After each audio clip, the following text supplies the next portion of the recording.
NTR vacation వెళ్లారు. మళ్ళీ ఆయన ఇండియాకు వచ్చేదెప్పుడు? అసలు తారక్ ఎక్కడికి వెళ్లారు?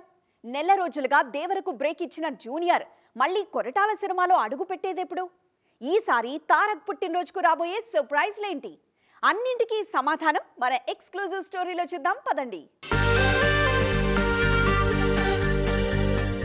మన హీరోలకు మహేష్ బాబు ఏం నేర్పినా నేర్పించకపోయినా వెకేషన్ కు వెళ్లడం మాత్రం బాగా నేర్పించేశారు.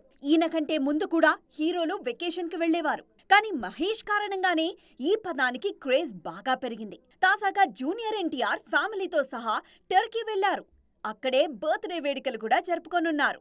నెల రోజులుగా వార్ 2 సినిమాతోనే బిజీగా ఉన్నారు తారక్. ఆ సినిమాకు 60 రోజుల డేట్స్ ఇచ్చారు జూనియర్. మొన్నటి వరకు ముంబైలోనే తారక్ పై కీలక సన్నివేశాలు చిత్రీకరించారు అయాన్ ముఖర్జీ. టర్కీ నుంచొచ్చాక దేవరకు డేట్స్ కేటాయించారు తారక్. మరోవైపు ఎన్టీఆర్ లేకపోయినా దేవర షూటింగ్ కు బ్రేక్ ఇవ్వలేదు కొరటాల శివ. దేవర పార్ట్ 1 షూటింగ్ పూర్తి చేశాకే మళ్లీ వార్ 2 వైపు వెళ్లనున్నారు తారక్. దేవరతో పాటు వార్ 2 కి కూడా కమిట్ అవ్వడంతో ఈ రెండింటి మధ్య క్లాష్ తప్పదని ముందు నుంచి అనుకుంటున్నారంతా. తారక్ కు తెలియందు కాదు ఈ విషయం. అందుకే డేట్స్ విషయంలో చాలా జాగ్రత్తగా బ్యాలెన్స్ చేసుకుంటున్నారు యంగ్ టైగర్. నిన్నటి వరకు వార్ 2 కిచ్చి ఆఫ్టర్ వెకేషన్ దేవరా అంటున్నారు. వార్ 2లో స్పైగా నటిస్తున్నారు తారక్.